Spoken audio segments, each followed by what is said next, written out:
She sneered. "You re such a mama-s boy, maybe a pretty dress would suit you better." After mocking my mom-s catering business at a Beacon Hill gala, I told her real men defend their family, not their ego, and she never expected the call that would end her social climb overnight. I am Garrett 30M, licensed electrician and small business owner here in Boston. Been with my girlfriend Sloan, 28F, for about 18 months now. She is from old money Beacon Hill family, works in social media entrepreneurship, which basically means she posts lifestyle content funded by her trust fund. Before I get into what happened, some background. I grew up poor in Southie. My mom Rosa worked 3 jobs to keep us afloat after my dad left when I was 8. She cleaned houses, worked at a diner, did whatever it took, but she had this dream of starting her own catering business. Took her 15 years, but she did it. Started small with church events and birthday parties, reinvested every penny, learned the business inside and out. Now Rosa's catering handles some of the biggest events in Boston, high-end weddings, corporate functions, charity galas. She employs 12 people and owns the building where her kitchen is located. I am proud as hell of what she built. I helped when I could, did electrical work for free when she expanded, drove delivery trucks on weekends, whatever she needed. But this was her vision, her work, her success. Sloan always seemed uncomfortable when I talked about my family. Made little comments about how different our backgrounds were, how I was so grounded compared to her friends. I thought she meant it as a compliment, but looking back, there were signs I missed. Last Saturday was the Whitfields' annual Christmas party. Big deal in their social circle. Beacon Hill mansion, catered affair, all the old money families. Sloan had been talking about it for weeks, dropped hints about what I should wear, who I would be meeting. Here is the thing though. Rosa's catering was hired to handle the event. Pure coincidence. The Whitfields book through an event planner who contracts with my mom's company regularly. Rosa didn't even know I would be there as a guest. I was honestly excited. Thought it would be cool for Sloan to see my mom's work. Maybe understand why I am so proud of what she has built. The party was everything you would expect. Beautiful house, expensive decorations, people in clothes that cost more than most people make in a month. Rosa's team was handling everything perfectly. The food was incredible. Service was flawless. Everything running like clockwork. About an hour in, I am talking with some of Sloan's friends when Rosa comes out to check on the buffet setup. She is in her professional catering uniform, directing her staff, making sure everything's perfect.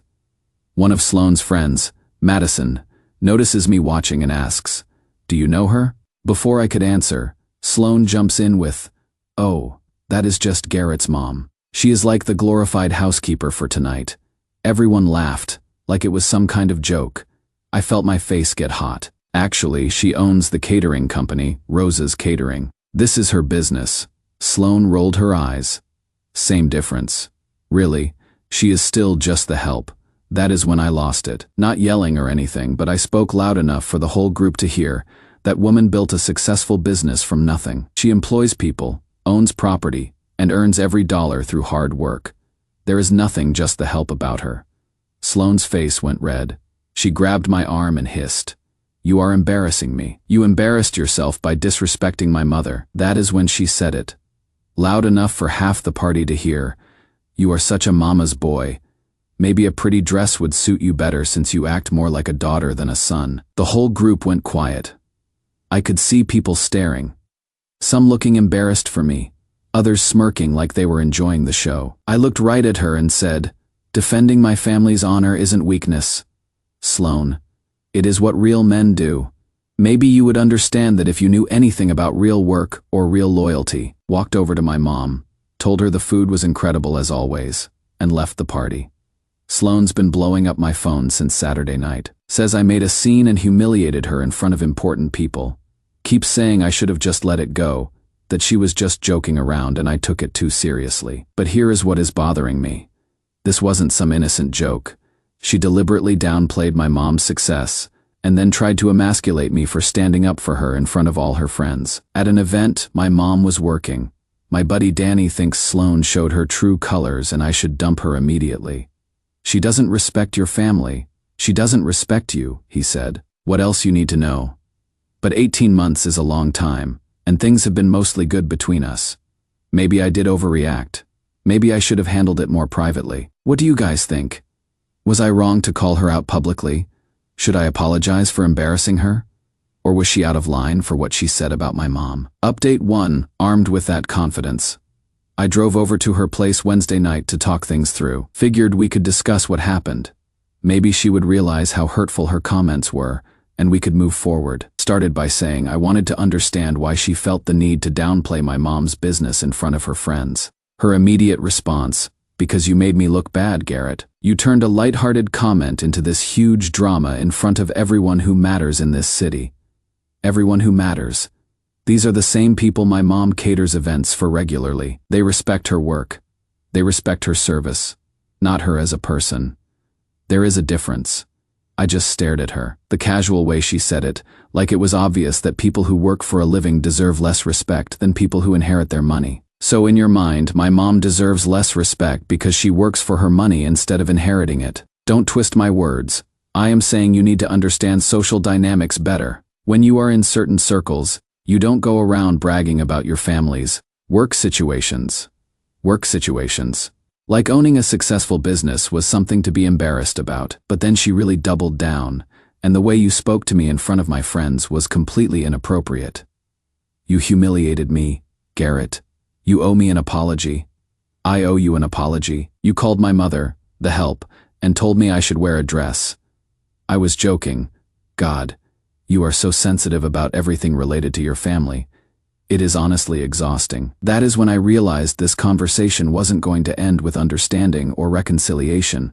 She genuinely believed she did nothing wrong, and I was the problem for having feelings about it. After I left her place, I started thinking about some of the things you guys mentioned in the comments, about how this might not be an isolated incident, but part of a pattern I had been missing. So I called up a couple people who have spent time around us together. My buddy Tommy from work has hung out with us a few times, and I asked him straight up, has Sloan ever said anything weird about my background when I wasn't around?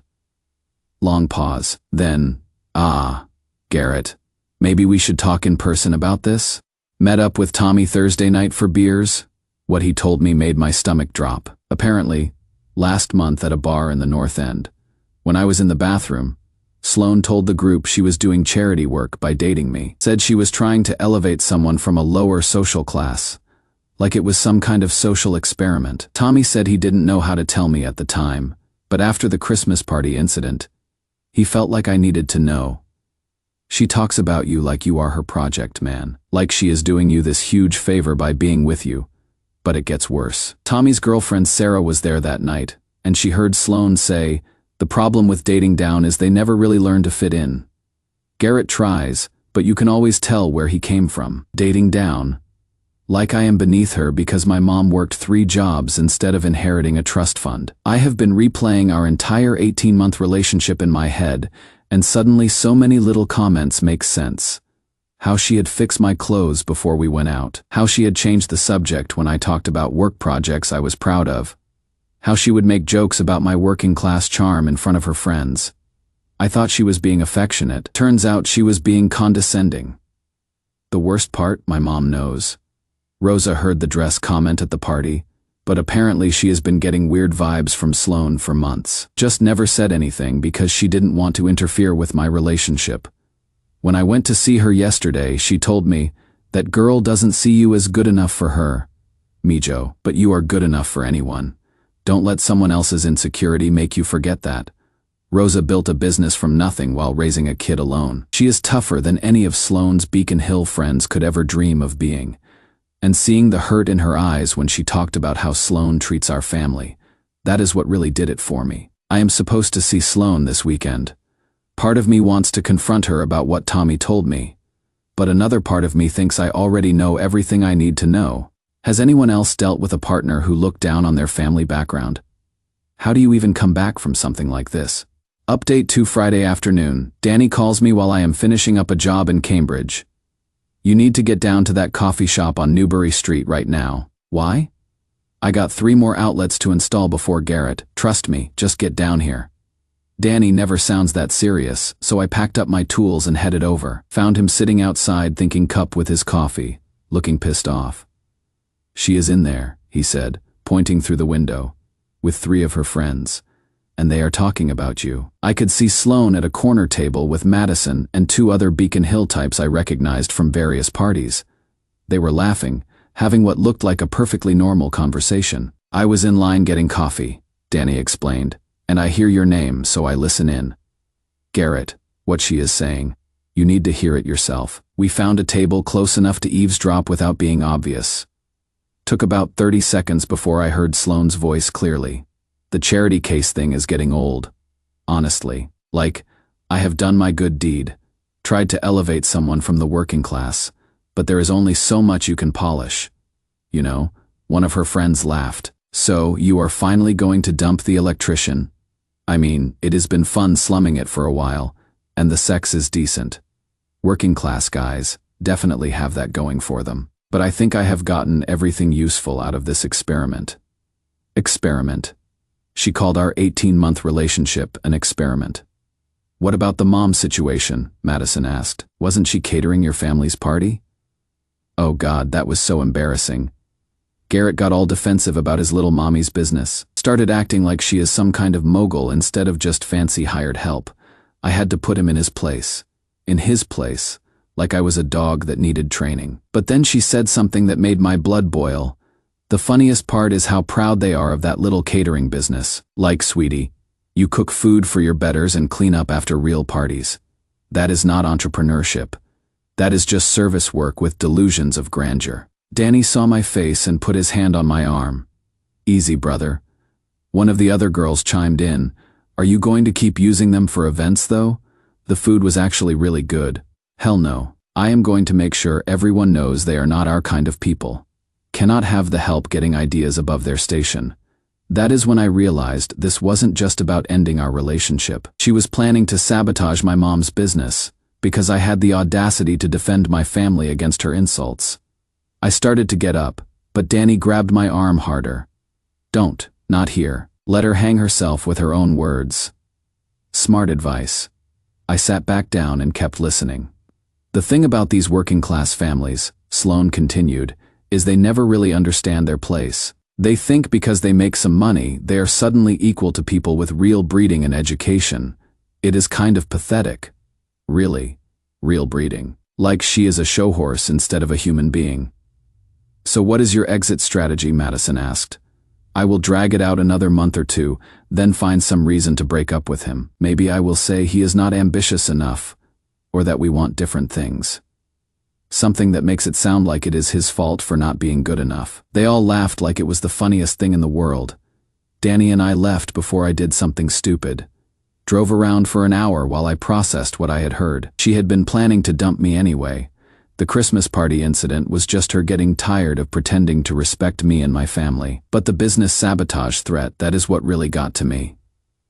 Rosa's worked too hard to let some entitled brat destroy her reputation because I wouldn't grovel. When I got home, I called my mom and told her everything. What Sloane had said about the catering business, the threat to badmouth Rosa's company to her social circle. Mijo, Rosa said after a long pause. I have been in business 20 years. I have dealt with people like her before. They think their money makes them better than everyone else. But they always underestimate what working people are capable of. What do you mean? I mean, let her try to sabotage my business. She doesn't know who she is messing with. Turns out my mom's been planning her own expansion. Has connections throughout Boston's event planning community, relationships with vendors, respect from other business owners. Sloane might have old money, but Rosa has something more valuable. A reputation built on actual work and real relationships. But first, Rosa said, you need to decide what you are going to do about this girl. Because this isn't just about her disrespecting me anymore. This is about her disrespecting you. She is right. This is about more than just class warfare or family honor. This is about someone who has been lying to my face for 18 months, using me for entertainment while planning to throw me away when she got bored. I know what I need to do, just need to figure out the right way to do it. Final update, it is over. And honestly, I am grateful it ended the way it did. Because now I know exactly who Sloane really is underneath all that Beacon Hill polish. Last Friday, I called Sloane and asked if I could come over to talk. Told her I had been thinking about the Christmas party situation and wanted to clear the air. She seemed pleased. Probably thought I was finally ready to apologize for embarrassing her. I brought my phone with me, set it to record before I knocked on her door. Started off simple. I have been doing some thinking about what you said at the Christmas party, and I wanted to understand where it came from. She immediately went into damage control mode. Garrett, I have already explained that I was just joking around. You really need to learn to take things less seriously, but see, that is what I am trying to understand. What made you think calling my mom glorified help would be funny to your friends? Because it is not that big a deal. She was working at the party, I made a little comment. Normal people would have laughed it off. Normal people like who? Like people who understand social dynamics, people who don't make mountains out of molehills. I could see her getting defensive, but I kept my voice calm and reasonable. Help me understand these social dynamics. What is the difference between my mom and your friends? That is when she started revealing her true thoughts. Garrett, come on. There are just different classes of people. It doesn't mean one is better than the other, but there are natural hierarchies. And where do I fit in these natural hierarchies? Long pause. You are different. You have worked hard to elevate yourself. Elevate myself from what? Another pause. From where you started, which was what? Exactly. I could see her getting frustrated that I wasn't just accepting her vague explanations. Look, you came from a working class background. There is nothing wrong with that, but it is just different from how I was raised. Different how? Different values, different expectations, different ways of seeing the world. What values did I learn that are wrong? That is when she snapped. You want me to spell it out for you? Fine. You people think that working hard makes you special. You think because you make money, you deserve the same respect as people who were actually born to matter. You people. Like I am a different species. People who were born to matter, yes. Some families have been building culture and society for generations. Some people just show up and think they belong. I pulled out my phone and stopped the recording. Interesting perspective, Sloan. Why do you have your phone out? Because I wanted to record your real thoughts about me and my family, just like I recorded what you said about me being your charity case experiment at Thinking Cup last week. Her face went completely white. You were spying on me? I was having coffee nearby when you were explaining to your friends how you were slumming it with me and planning to sabotage my mom's business. For about 10 seconds, she just stared at me. Then something shifted in her expression, and I realized I was about to see the real Sloan for the first time. You want to know what I really think, Garrett? Fine. You are a blue-collar loser who got lucky enough to date someone out of his league. I tried to help you become something better, but you cannot change breeding. You will always be just another working class. Nobody who thinks he deserves more than he is worth. And my mom? Your precious mommy runs a catering business. She cooks food and cleans up after her betters. That is not building an empire. That is just being the help with a business license. I stood up to leave. Well, at least now, I know exactly what you think of me and my family. She followed me to the door, still talking.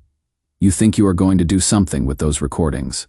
Go ahead. No one in my circle will care what some electrician thinks about social class. You are nobody, Garrett. You will always be nobody. We will see about that. I left her apartment and immediately called my mom, told her about the conversation, played her the recording. Mijo, Rosa said after listening. This girl has no idea what she just did. Turns out my mom's been building alliances in Boston's business community for 20 years, not just with event planners, but with other entrepreneurs, small business owners, people who have built their success through work rather than inheritance. Rosa also has connections I didn't know about, including with the Martinezes, a family that has been feuding with the Whitfields over some business deal for decades, old money drama that goes back generations. When Rosa called Elena Martinez and told her about Sloan's comments, including the part about people who were born to matter, Elena was very interested, especially when she heard the recordings. Turns out the Martinezes have been looking for a new catering company for their events, and they have a lot of events. Corporate functions, charity galas, family celebrations, the kind of high-profile contracts that can really expand a business. Rosa's catering just got booked solid through next December. Plus, Elena has been spreading the word about Rosa's professionalism and quality to other families in their social circle. The irony, these are people with even older money than the Whitfields, who actually respect quality work over inherited status. Meanwhile, I have been getting calls from other electricians and small business owners who heard about what happened. Word spreads fast in Boston's working community, and nobody likes seeing one of their own get attacked for their family background. My business has picked up significantly. Apparently, there are a lot of people who prefer giving their money to someone who earned their success rather than inherited it. As for Sloane, last I heard she was having trouble finding caterers for her next event. Something about her reputation for disrespecting service providers spreading through the industry. Funny how that works. I am focusing on my business now, helping Rosa expand hers, and remembering that real worth comes from what you build, not what you inherit. Sometimes the best thing about dating up is discovering you were already exactly where you belonged. The recording is safely stored, by the way, just in case Sloane ever decides to cause problems for my mom's business again. But honestly, I don't think we will hear from her. People like that prefer to pretend people like us don't exist rather than admit they were wrong about everything. Now, if you will excuse me, I need to go install some high-end electrical work for a client who respects craftsmanship over pedigree. Turns out there is good money in being exactly who you are, instead of pretending to be someone else.